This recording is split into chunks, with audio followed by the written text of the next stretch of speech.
الحمد لله الذي هدانا سواء الطريق وجعل لنا التوفيق خير رفيق. أما بعد فقد قال الله تبارك وتعالى في كلامه المجيد والفرقان الحميد: أعوذ بالله من الشيطان الرجيم بسم الله الرحمن الرحيم. ولا تحسبن الله غافلا عما يعمل الظالمون. صدق الله مولانا العظيم وبلغنا رسوله النبي الأمين المتين المبين المختار الكريم، ونحن على ذلك لمن الشاهدين والشاكرين، والحمد لله رب العالمين.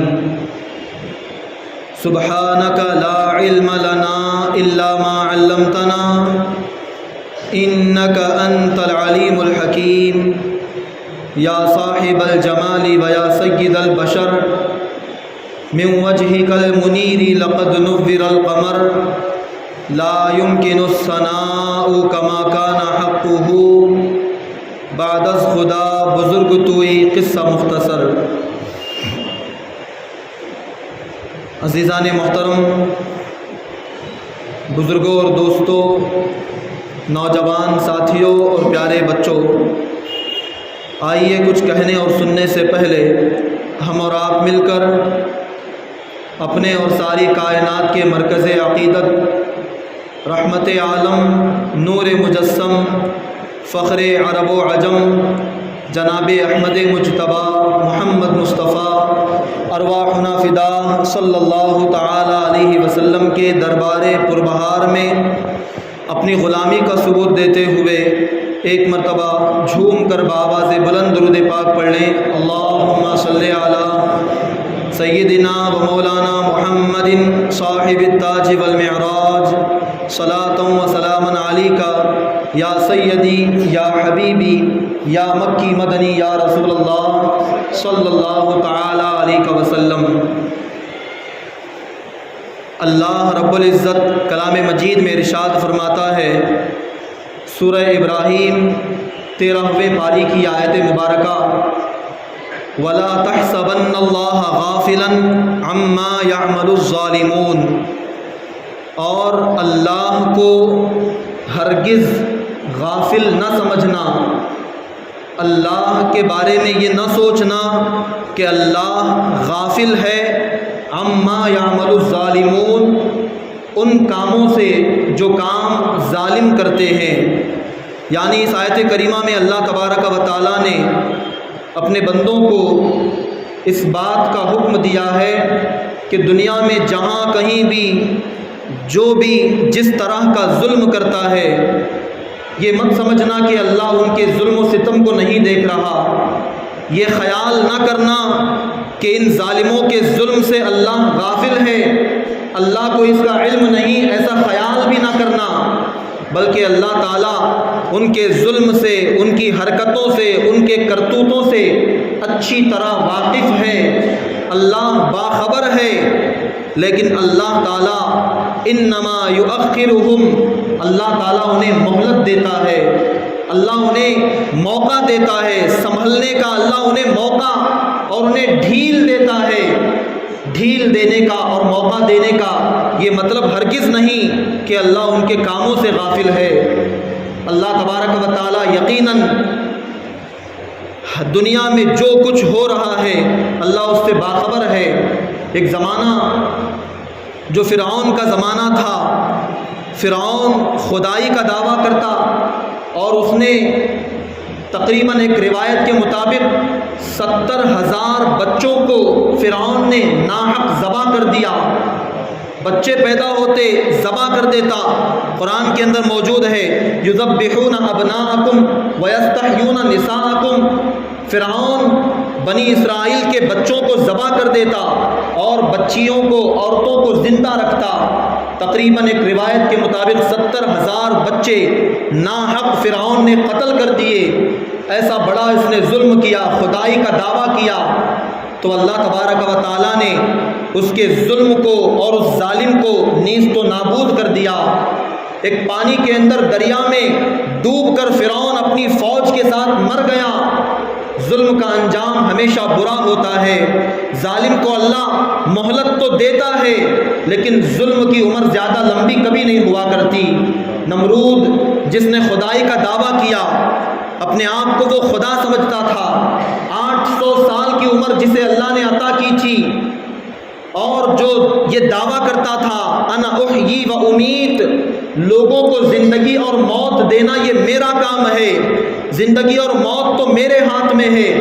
خدائی کا دعویٰ کرنے والا، زندگی اور موت کو دینے کا دعویٰ کرنے والا نمرود، اللہ نے جب اسے پکڑنا چاہا، جب اس کی موت کا وقت آیا، جب اس کی ہلاکت و بربادی کا وقت آیا، تو اللہ نے ایک لنگڑے مچھر کو اس پر مسلط کر دیا۔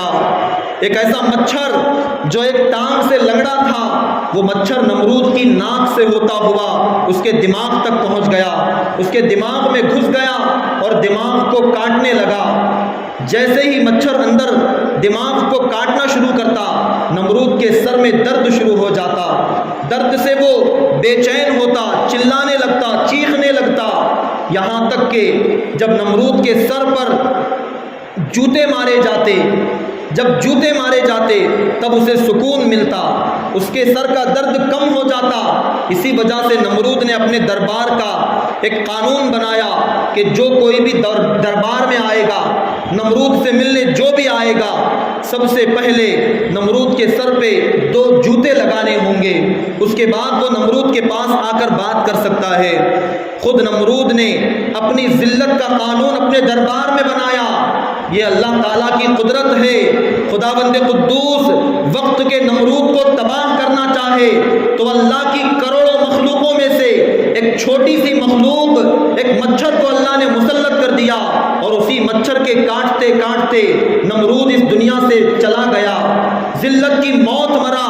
یہ نمرود کی موت کا طریقہ تھا، اس کی موت کا یہ قصہ تھا۔ تو ظلم کی عمر زیادہ لمبی نہیں ہوتی، اللہ ڈھیل تو دیتا ہے، اللہ موقع تو دیتا ہے، لیکن جب اللہ پکڑنے پر آئے، جب وہ گرفت کرنا چاہے تو اس کی پکڑ سے کوئی بچ نہیں سکتا، کوئی اس کی گرفت سے چھوٹ نہیں سکتا۔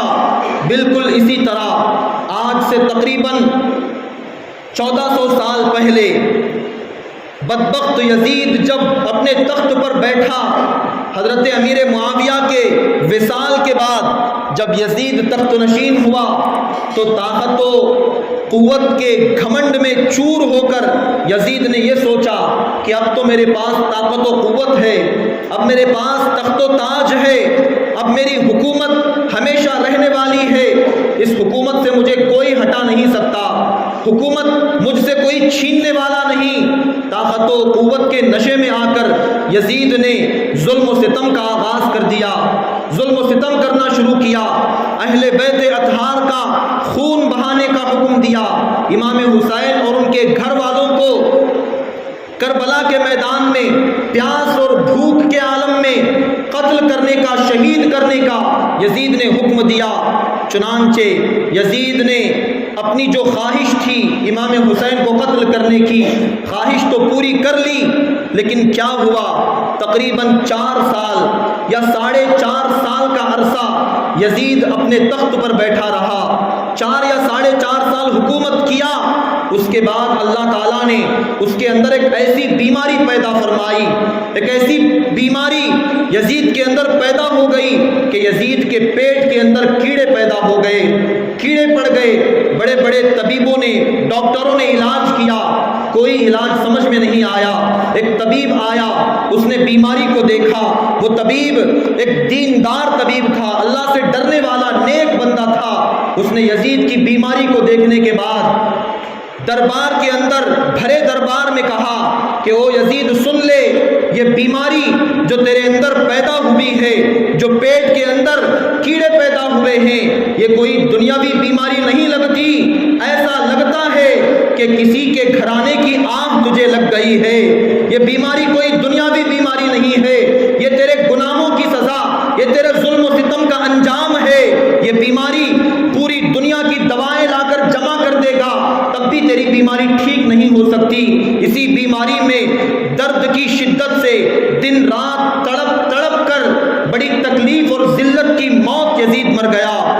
مرنے کے بعد اسے جہاں دفن کیا گیا وہ جگہ جہاں دمشق میں ملک شام میں لوگ کچرا پھینکا کرتے تھے اس کچرے کی جگہ پر اسے دفن کر دیا گیا۔ آج اس کوڑا کرکٹ کے اندر نہ جانے یزید کی قبر کہاں چلی گئی کسی کو پتہ نہیں ہے۔ جس حکومت اور تخت و تاج کے لالچ میں آ کر ظالم نے امام حسین اور ان کے گھرانے والوں کو شہید کروایا اس پر 4.5 سال سے زیادہ خود بیٹھ بھی نہیں سکا، نہ عیش و عشرت کر سکا، نہ اپنی خواہشات پوری کر سکا، حتیٰ کہ یزید کی موت کے بعد خود یزید کا بیٹا معاویہ بن یزید جس کا نام ہے اسے یزید کی جگہ پر بٹھایا گیا تو اس نے کہا میں ایسے تخت پر بیٹھنا تو کیا تھوکنا بھی پسند نہیں کرتا جس تخت کو حاصل کرنے کے لیے میرے باپ نے اہل بیت کا خون بہایا تھا، اس تخت پر میں تھوکنا بھی پسند نہیں کرتا۔ یزید کے اپنے بیٹے نے اس کے تخت کو ٹھوکر مار دیا، یزید کو اللہ نے بڑی ذلت کی موت عطا کی۔ اور اسی طرح ابن زیاد جس کے ہاتھ میں یزید نے فوج کی کمان دے کر میدان کربلا بھیجا تھا، کوفہ کا گورنر بن کے جو ابن زیاد آیا تھا، جب اس ابن زیاد کے دربار میں امام حسین کا سر انور لایا گیا، شہادت کے بعد امام کا سر ابن زیاد کی بارگاہ میں لایا گیا تو ظالم ابن زیاد جس کے ہاتھ میں ایک چھڑی تھی اس چھڑی سے وہ امام کے لبوں پر مارنے لگا، امام حسین کے لبوں کے ساتھ گستاخی کرنے لگا تو دربار کے اندر موجود ایک صحابی رسول حضرت بریدہ اسلمی رضی اللہ تعالیٰ عنہ کھڑے ہوئے اور کہا کہ او ابن زیاد بدبخت اپنے ہاتھ کو حسین کے لبوں سے ہٹا لے، اپنی ناپاک چھڑی کو حسین کے پاک لبوں سے دور کر دے، اس لیے کہ حسین کے یہ وہ مبارک لب ہیں کہ میں نے اپنی آنکھوں سے دیکھا ہے کہ نبی کائنات حسین کے ان لبوں کو چوما کرتے تھے، حسین کے ان لبوں کا ہمارے آقا بوسہ لیا کرتے تھے، اپنی ناپاک چھڑی کو ہٹا لے۔ اللہ اکبر، اس گستاخ ابن زیاد نے جو گستاخی امام حسین کے لبوں کے ساتھ ان کے سر انور کے ساتھ کی تھی، بالکل وہی معاملہ کربلا کے واقعے کے 6 سال کے بعد تقریباً سن 67 ہجری میں جب مختار ثقفی حاکم بنا، کوفہ پر مختار ثقفی کی حکمرانی ہو گئی تو اس وقت مختار ثقفی نے یہ اعلان کروایا کہ اے لوگوں سن لو، اب مجھے اللہ نے حکومت عطا کی ہے تو پورے جہاں کے اندر، پوری دنیا کے اندر امام حسین کے قتل کرنے والے جہاں جہاں موجود ہیں میں ان سب کو چن چن کے ماروں گا۔ مختار ثقفی نے اعلان کروا دیا اور کام شروع ہو گیا۔ سب سے پہلے ابن زیاد کو پکڑنا تھا، ابن زیاد کے پاس بڑی فوج تھی، مختار اور ابن زیاد دونوں طرف کی فوجیں آپس میں ایک دوسرے کے ساتھ دست بگریباں ہو گئیں، جنگ ہوئی تو جنگ میں اللہ نے مختار ثقفی کو جیت اور فتح عطا کی۔ فتح کے بعد ابن زیاد کو پکڑ کے لایا گیا، لانے کے بعد بالکل اسی طرح ابن زیاد کو بھی تڑپا کے قتل کیا گیا۔ قتل کرنے کے بعد وہی کوفہ ہے، وہی کوفے کا دربار ہے، وہی تخت و تاج ہے جہاں پر ایک زمانے میں ابن زیاد بیٹھا تھا اور سر امام کو اپنے سامنے رکھ کے گستاخی کر رہا تھا، اسی دربار کے اندر ٹھیک 6 سال کے بعد ابن زیاد کی جگہ پر مختار ثقفی بیٹھا ہے اور سر امام کی جگہ پر ابن زیاد کا سر رکھا ہوا ہے، اور مختار ثقفی نے اپنے ہاتھ میں ایک چھڑی لے کر بڑے بے دردانہ انداز سے ابن زیاد کے لبوں کو مارنے لگا، ابن زیاد کے منہ پر اس چھڑی سے مارنے لگا، اس کے سر پر لکڑی سے پیٹنے لگا تو دربار میں سے وہی صحابی ایک مرتبہ امام کے سر کو دیکھ کر انہوں نے کہا تھا کہ او ابن زیاد اپنی چھڑی کو ہٹا لے، یہ لبے حسین ہیں جن لبوں کو میرے آقا بوسہ دیا کرتے تھے۔ آج ابن زیاد کا سر ہے، یزید کا وہ پالتو ابن زیاد جس کا سر سامنے ہے اور مختار اس کے منہ پر چھڑی سے مار رہا ہے، تو دربار میں سے کسی نے کہا کہ یقیناً اللہ کا انصاف بڑا سچا ہے، اللہ ضرور انصاف کرتا ہے۔ ایک دن امام کے سر کو رکھ کے یہاں مارا جا رہا تھا، آج اسی ظالم کا ابن زیاد کا سر سامنے ہے اور مختار کی چھڑی سے اس پر مارا جا رہا ہے۔ اللہ کے ہاں دیر ہے اندھیر نہیں ہو سکتی، اللہ کا انصاف ہو کے رہتا ہے، دیر ہو یا سویر ہو، جلدی ہو یا دیری ہو،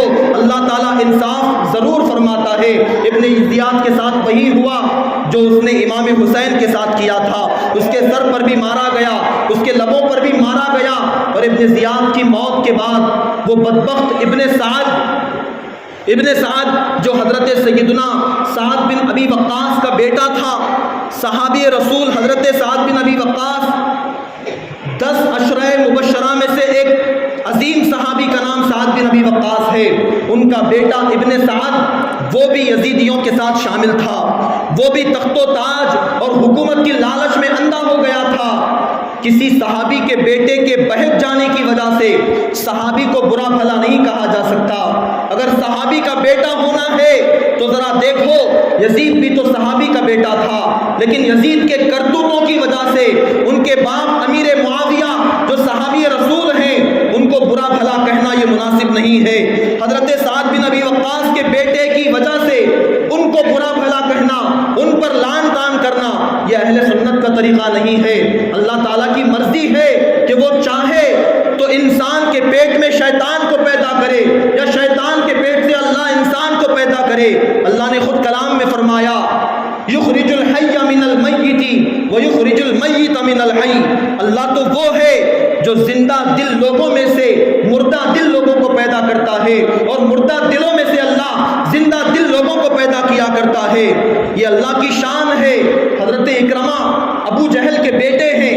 ابو جہل حضور کا سب سے بڑا پکا دشمن تھا، لیکن دشمن کے پیٹ میں سے اللہ تعالیٰ نے صحابی رسول کو پیدا کیا۔ حضرت اکرمہ ابو جہل کے بیٹے ہیں۔ اللہ جیسے چاہے اللہ تعالیٰ دلوں کو بدلنے پر قادر ہے۔ اگر ایسا ہی دیکھا جائے تو قرآن میں موجود ہے حضرت نوح علیہ السلام کا بیٹا مسلمان نہیں تھا، حضرت نوح پر اور اللہ پر وہ ایمان نہیں لاتا تھا، وہ کافر تھا۔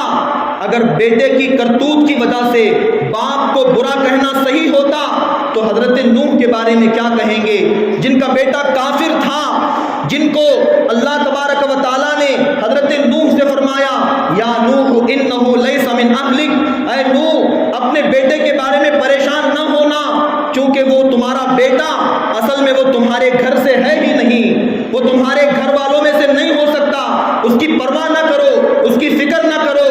صحابی کا بیٹا حضرت سعد بن ابی وقاص کا بیٹا حکومت کی لالچ میں یزید کی طرف ہو گیا تھا۔ یزید کی فوج کا کماندار ابن سعد تھا۔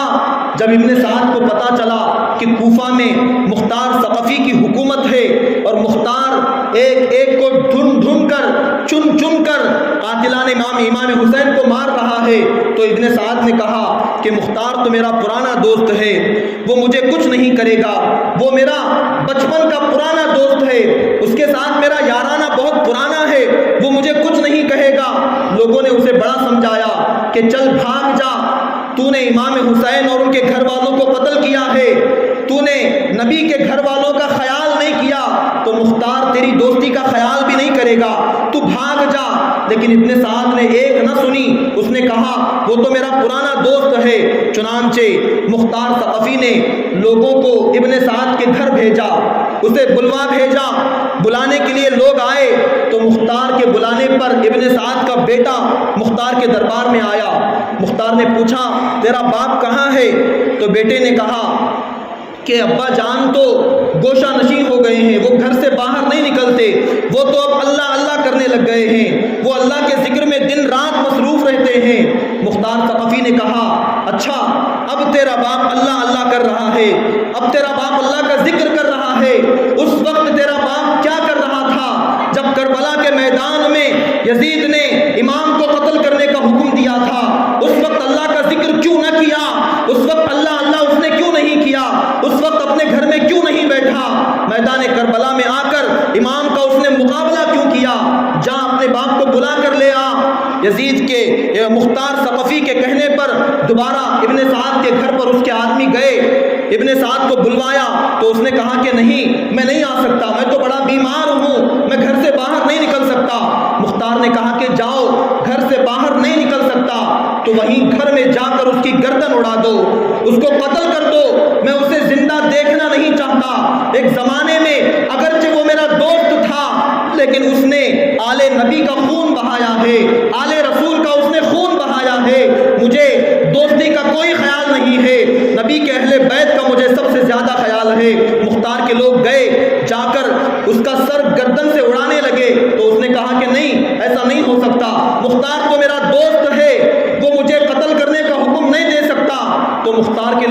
کہا کہ تو نے جب اہل بیت کا خون بہانے سے پیچھے نہیں ہٹا، جب تو آل رسول کا خون بہا سکتا ہے تو مختار بھی تیرا دوست ہونے کے باوجود تیرا خون بہا سکتا ہے۔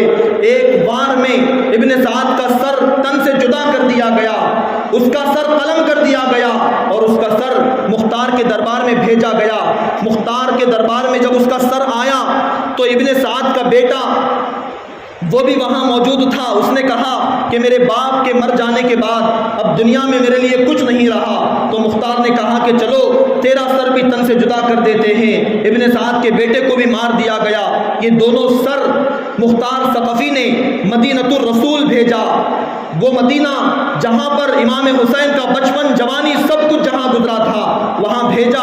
وہاں حضرت محمد بن حنفیہ جو امام حسین کے بھائی تھے، حضرت علی کی دوسری بیوی سے حضرت محمد بن حنفیہ وہ مدینے میں رہتے تھے، اور مختار نے یہ لکھ کر بھیجا کہ یہ دونوں سر امام حسین کے سر کے بدلے ابن سعد کا سر اور امام حسین کے بیٹے علی اکبر کے سر کے بدلے ابن سعد کے بیٹے کا سر میں تمہارے پاس بھیج رہا ہوں۔ حضرت محمد بن حنفیہ نے جب پڑھا تو پڑھ کر کہا کہ ان ظالموں اور کمینوں کے سر میرے بھائی اور بھتیجے کے سر کے برابر کبھی نہیں ہو سکتے۔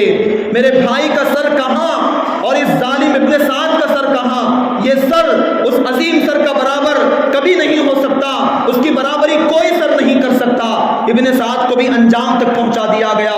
اس کے بعد خولی، یہ وہ عظیم شیطان اور بدبخت انسان ہے جس نے امام حسین جب سجدے کی حالت میں تھے، جب میدان کربلا میں گھوڑے کی پیٹھ سے نیچے آ کر سر کو امام نے سجدے میں رکھا تھا، تو قریب جا کر امام حسین کے سر کو تن سے جدا کرنے والا بدبخت جس کا نام خولی ہے، یہ وہ شیطان اور یہ بدبخت خولی ہے جس نے امام کے سر کو تن سے جدا کیا تھا۔ جب اسے پتا چلا کہ مختار سب کو چن چن کے مار رہا ہے تو یہ کوفہ سے بھاگ گیا، بڑی دور جا کر وہاں اس نے ایک خیمہ لگا لیا، وہاں رہنے لگا۔ بہت دن کے بعد واپس کوفے میں آ گیا۔ جیسے ہی کوفے میں آیا، آنے کے بعد اپنی بیوی سے کہا کہ اگر کوئی گھر پر آئے تو نہ بتانا، یہ کہہ دینا کہ میں گھر پر نہیں ہوں۔ جو بیوی خولی کی جو بیوی تھی وہ اہل بیت سے محبت کرنے والی تھی، وہ آل رسول کی وفادار خاتون تھی۔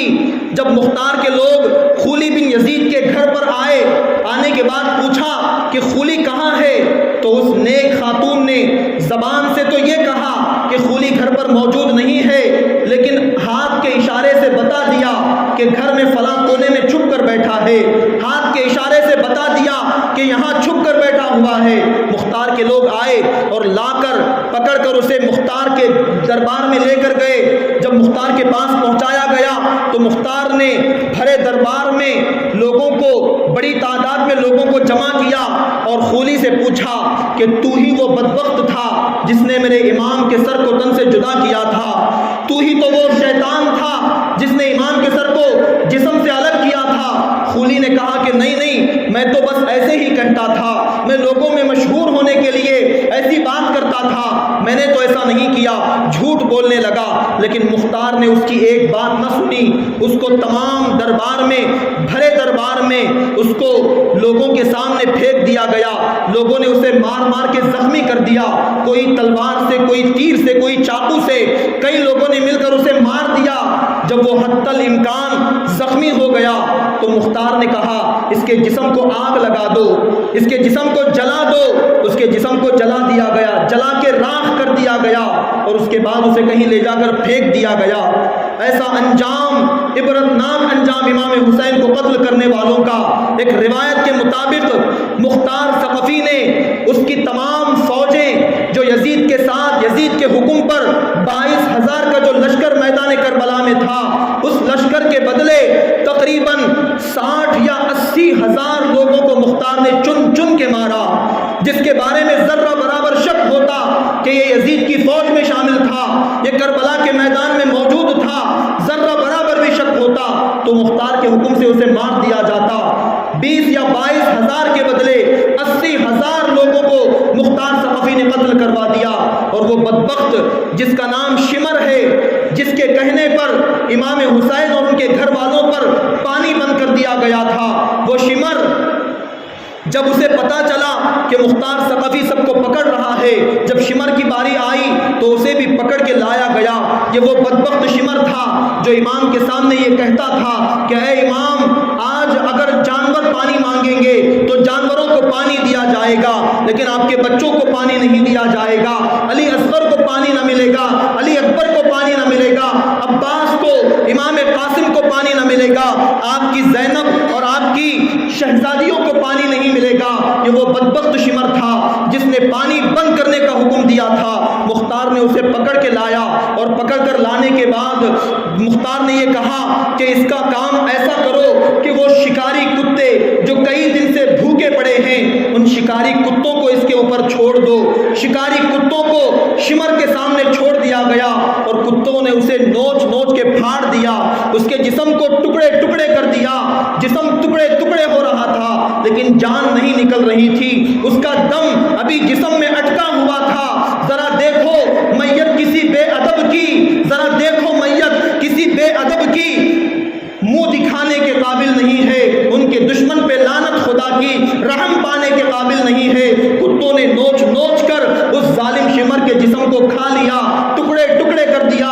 کیسی لعنت ہے ان دشمنوں پر، کیسا انجام ہوا، کسی کو جلا کے مار دیا گیا، کسی کی قبر کچرے کے اندر دب کے ختم ہو گئی، اور کوئی شمر ایسا ہے جسے دفن ہونے کے لیے زمین کا ٹکڑا بھی نہیں ملا، جس کا جسم کتوں کے پیٹ کی غذا بن گیا۔ اللہ نے ایسی عبرت ناک ان کو سزا دے دی۔ یہ تو دنیاوی سزا ہے، یہ وقتی طور پر اللہ کا انصاف لوگوں کو اسی دور میں دکھانا تھا، تو اللہ نے مختار کے ذریعے لوگوں میں دکھا دیا کہ جو جو شریک تھا قتل کرنے میں، جو جو شامل تھا، ان سب کو اللہ نے دنیا میں تباہ کر دیا۔ نہ خدا ملا، نہ وصال صنم، نہ امام حسین کی محبت میں وہ لوگ راہ راست پر آ سکے، نہ تخت و تاج مل سکا، نہ دنیا ملی، نہ آخرت ملی، نہ تخت و تاج پر بیٹھ کر حکومت کر سکے، کچھ نہ ملا، سب کچھ تباہ و برباد کر دیا گیا، سب کو مار کے ختم کر دیا گیا۔ اللہ تعالیٰ نے ان کو عبرت کا نشان بنا دیا۔ یہ دنیا کی سزا ہے، اور جب وقت آئے گا تو وہ دور ذرا یاد کرو۔ ایک حدیث پاک ہے، آقا فرماتے ہیں کہ جو جس حالت میں مرے گا وہ اسی حالت میں اٹھایا جائے گا، وہ میدان محشر میں اسی حالت میں آئے گا۔ ایک صحابی رسول گھوڑے پر بیٹھ کر حج کرنے آ رہے تھے، لبیک اللہم لبیک کے نعرے ان کی زبان پر جاری تھے۔ جب وہ آ رہے تھے تو اچانک گھوڑے سے گر کر زمین پر گر گئے، ان کی گردن کی ہڈی ٹوٹ گئی، اور وہیں ان کا انتقال ہو گیا۔ ان کا انتقال ہو گیا تو حضور نے فرمایا ان کو لے جاؤ، کفن وغیرہ پہنا کر ان کو دفن کر دو۔ یہ جس حالت میں مرے ہیں اسی حالت میں قیامت کے دن آئیں گے، یعنی جب یہ قیامت کے دن لوگوں کے سامنے، اللہ کے سامنے آئیں گے تو ان کی زبان پر لبیک اللہم لبیک کا ترانہ جاری ہوگا، لبیک کے ترانے اور نعرے ان کی زبان پر جاری ہوں گے۔ تو بالکل اسی طرح امام حسین کے سر کو جب تن سے جدا کیا گیا تو امام سجدے کی حالت میں تھے، ان کا سر سجدے میں تھا۔ تو جب بروز محشر وہ اللہ کی بارگاہ میں تمام اہلیان محشر کے سامنے جب امام تشریف لائیں گے، جب وہ اٹھائے جائیں گے تو وہ سجدے کی حالت میں آئیں گے، ان کا سر سجدے کی حالت میں ہوگا، اور اللہ تبارک و تعالیٰ کے سامنے وہ پیش کیے جائیں گے، اور ساری دنیا والے اس وقت گواہی دیں گے کہ یقیناً امام حسین نے نواسہ رسول ہونے کا حق ادا کر دیا ہے، نواسہ رسول ہونے کا حق ادا کر دیا، علی مرتضیٰ شیر خدا کا فرزند ہونے کا حق ادا کر دیا، اور فاطمہ زہرا کے دودھ کا حق ادا کر دیا ہے۔ جب نانا کے دین پر آنچ آنے لگی تو حسین نے اپنا خون بہا کر اس آنچ کو کم کر دیا، اور دین اسلام کے قوانین کو طاقت عطا کی ہے، دین اسلام کو مضبوطی عطا کی ہے۔ اللہ اکبر۔ امام حسین اللہ کی بارگاہ میں حاضر ہوں گے، اس وقت قاتلان حسین کو بلایا جائے گا، تو وہ قاتلان حسین جو نبی کا کلمہ پڑھنے والے تھے، جو نبی کا کلمہ پڑھتے تھے، جو نبی کو مانتے تھے، اس کے باوجود بھی اسی نبی کے نواسے کو انہوں نے قتل کیا، وہ حضور کے سامنے کس منہ سے آ سکیں گے؟ کون سا منہ لے کر وہ حضور کی بارگاہ میں حاضر ہو سکیں گے؟ وہاں پر ان کی جو سزا ہے وہ سزا اپنی جگہ ہے، جو اللہ انہیں سزا دے گا، کیسی سزا ہوگی، کیا سزا ہوگی، وہ تو اللہ بہتر جانتا ہے۔ ان ظالموں نے تو ظلم و ستم کی انتہا کر دی، ظلم کا انہوں نے ظلم کی انتہا کر دی جب امام حسین کو شہید کر دیا۔ شہید کرنے کے بعد ان کے سروں کو، شہیدان کربلا کے سروں کو انہوں نے نیزے پر چڑھایا۔ نیزے پر چڑھا کر انہوں نے جشن منایا، اور شہیدان کربلا کے جو جسم میدان کربلا میں پڑے تھے ان جسموں پر انہوں نے گھوڑے دوڑا دیے۔ ظالموں نے ان پر گھوڑوں کو دوڑایا۔ اللہ اکبر، ذرا تصور کرو یہ کون سے لاشیں ہیں؟ یہ وہ عظیم جسم ہیں کہ جن جسموں کو اللہ تبارک و تعالیٰ نے ایسی شان عطا کی۔ ان جسموں کے اندر نبی کا خون دوڑ رہا ہے، ان کی رگوں میں میرے آقا کا خون دوڑ رہا تھا، لیکن ان کے جسموں پر ظالموں نے گھوڑے دوڑا دیے۔ گھوڑے دوڑا کر ان کے جسموں کو چھلنی چھلنی کر دیا، خاک و خون میں ملا دیا، اور سروں کو نیزوں پر چڑھا کر جشن منایا۔ اور کربلا والوں کی جو پاک باز پردہ دار خواتین جو خیموں کے اندر موجود تھی، ان کے پردوں کو انہوں نے چھیننا شروع کیا۔ ان خواتین کو بے پردہ کرنا چاہا، ان کے پردوں کو چھین لیا، اور ان کو بیڑیوں میں جکڑ کر اونٹوں پر سوار کر کے ان کو جو ہے میدان کوفہ میں اور کوفہ کے بازاروں میں پھرایا گیا۔ لوگوں کو بتایا گیا کہ دیکھو، جنہوں نے یزید کے ساتھ دشمنی کی ہے، جنہوں نے یزید کے ساتھ بغاوت کی ہے، ان کا انجام کیا ہوتا ہے، ان کا انجام کیا ہوتا ہے۔ اس طرح سے اہل بیت کی انہوں نے گستاخی کی۔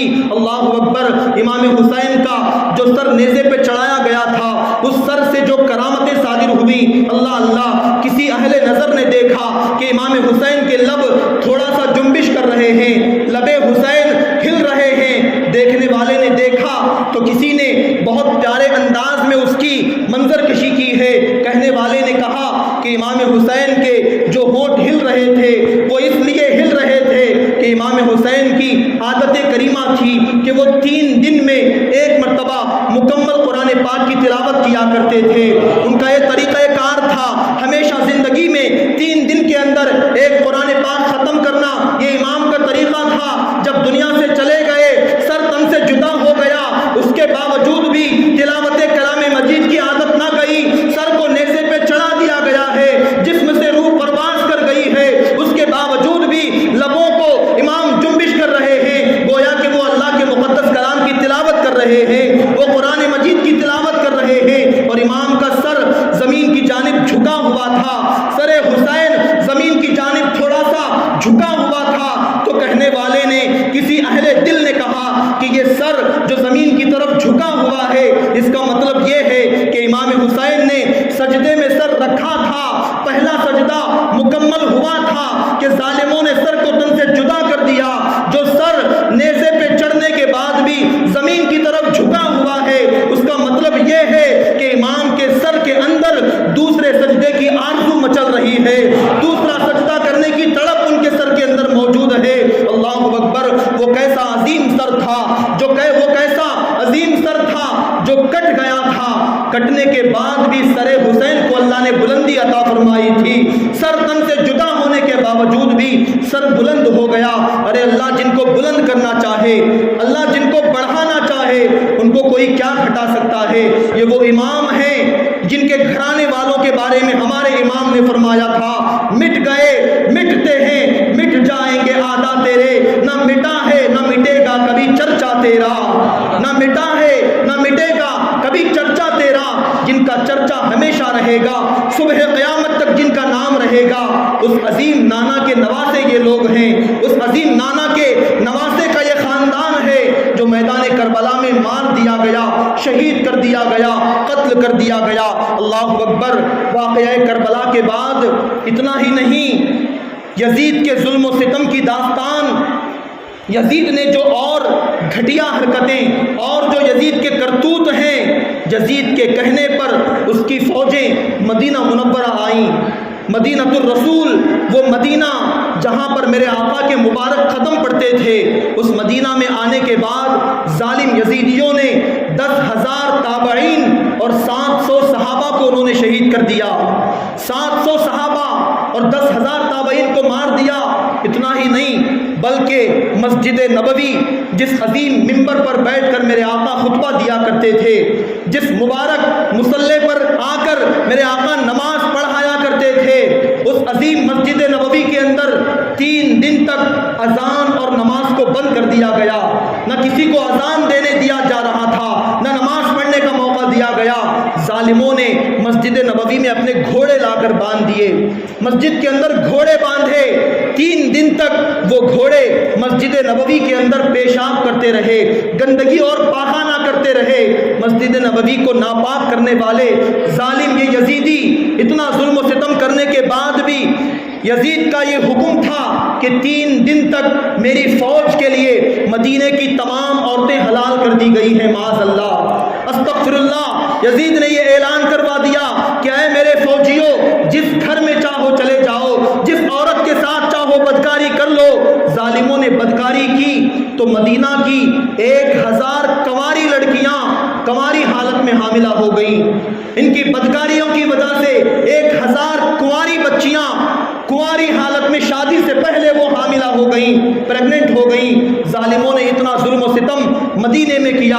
اس کے بعد مکہ گئے، مکہ المکرمہ جانے کے بعد خانہ کعبہ پر بارود کے گولے انہوں نے پھینکے، خانہ کعبہ میں آگ لگا دی، غلاف کعبہ جو کعبے کا غلاف تھا وہ غلاف جل گیا، خانہ کعبہ کے ستون گر گئے، اور وہ مبارک سینگ جو حضرت اسماعیل کے بدلے اللہ نے جنت سے ایک مینڈا بھیجا تھا، اس مینڈے کو ذبح کیا گیا تھا، اس مینڈے کے سینگ خانہ کعبہ میں رکھے ہوئے تھے۔ اس آگ لگنے کے بعد وہ سینگ بھی جل کر وہاں سے لاپتہ ہو گئے۔ یزیدیوں نے مکہ کو اس طرح سے ویران کیا، مدینے کو ویران کیا، مسجد نبوی میں آگ لگائی، مکہ والوں کو ستایا، وہاں کے لوگوں کو قتل کیا، صحابہ کو شہید کیا، تابعین کو شہید کیا، مکہ مدینہ والوں کو تڑپایا، رلایا، بہت ظلم و ستم کیا۔ اس کے کچھ عرصے کے بعد یزید دنیا سے بری اور لعنت کی موت مر گیا۔ یزید کا ستم، اس کا ظلم صرف کربلا کے اندر ہی نہیں، مدینے میں بھی اس نے ظلم کیا ہے، مکہ میں بھی اس نے ظلم کیا ہے، صحابہ کو اس نے شہید کیا ہے، صحابہ کے شاگرد تابعین کو اس نے شہید کیا ہے۔ مکہ کی خواتین کے ساتھ بدکاری کروانے والا، بدکاری کا حکم دینے والا یزید ہے۔ یزید کے یہ ایسے کرتوت ہیں کہ رہتی دنیا تک لوگ اس کے نام پر، اس کے نسل پر لوگ لعنت بھیجتے رہیں گے۔ کربلا کے میدان سے جب امام نکلے تو جب شہید ہو گئے تو امام حسین کی گھر کی خواتین کے ساتھ صرف ایک امام حسین کا شہزادہ امام زین العابدین زندہ تھے، باقی سب شہید کر دیے گئے۔ اور ادھر یزید کے بچے، ایک روایت کے مطابق یزید کے 14 بچے تھے، 14 بچے یزید کے باقی تھے، اور امام کی شہادت کے بعد امام کا صرف ایک لڑکا، ایک شہزادہ روئے زمین پر موجود تھا۔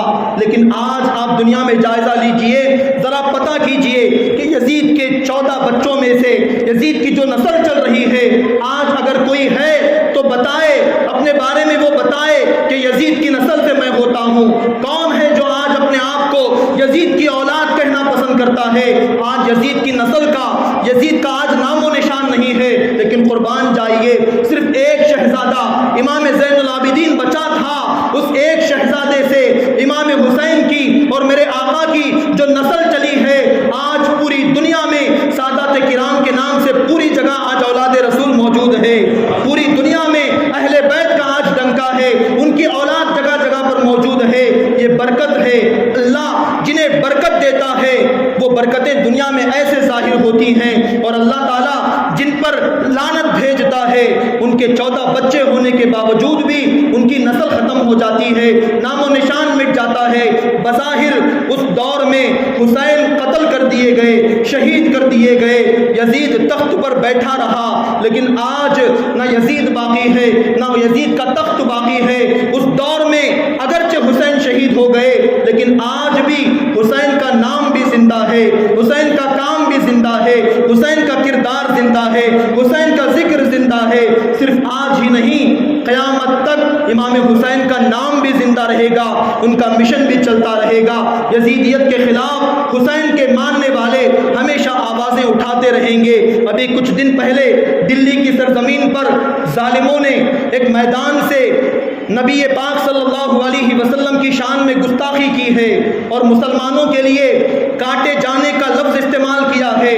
ظالموں نے ہمارے آقا کے لیے دوبارہ ایک بار پھر ہمارے دلوں کو چھلنی کرتے ہوئے نبی کی شان میں گستاخی کرنے کی ہمت کی ہے۔ یاد رکھو، گستاخی کرنے والے چاہے لاکھ آ جائیں، کروڑوں پیدا ہو جائیں، لیکن آقا کی شان میں ذرہ برابر فرق نہیں آ سکتا۔ اللہ نے میرے آقا کو وہ مقام عطایا ہے، وہ مقام عطا کیا ہے کہ تو گھٹائے سے کسی کے نہ گھٹا ہے نہ گھٹے، جب بڑھائے تجھے اللہ تعالیٰ تیرا۔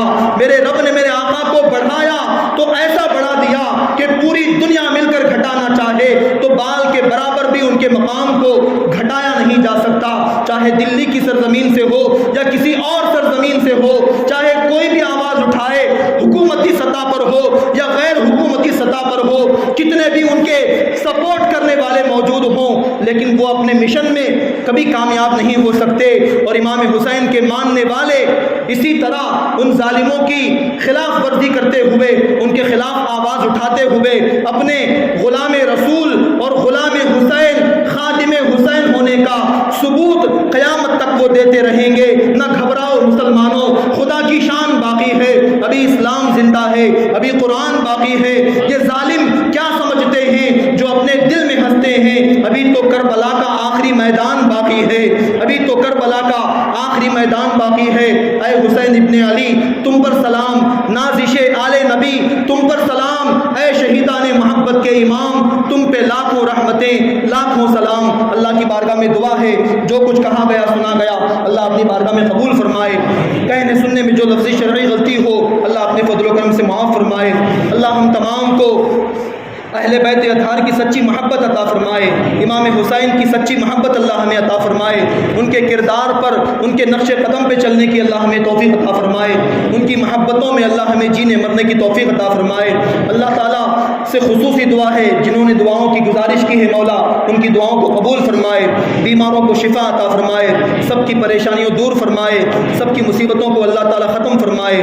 اللہ تعالیٰ سے خصوصی دعا ہے، مولا تعالیٰ باران رحمت کا نزول فرمائے، مولا تعالیٰ نفع بخش بارش ہمیں عطا فرمائے، پوری دنیا کے مسلمانوں کی جان و مال، عزت و آبرو، ایمان و عمل کی اللہ حفاظت فرمائے، اور بالخصوص ہندوستان کے مسلمانوں کی اللہ حفاظت فرمائے، تمام مسلمانوں کو اللہ امن و سلامتی عطا فرمائے، اور جو لوگ گستاخان رسول ہیں، گستاخان حسین ہیں، اللہ تعالیٰ ان کو عبرت کا نشان بنائے۔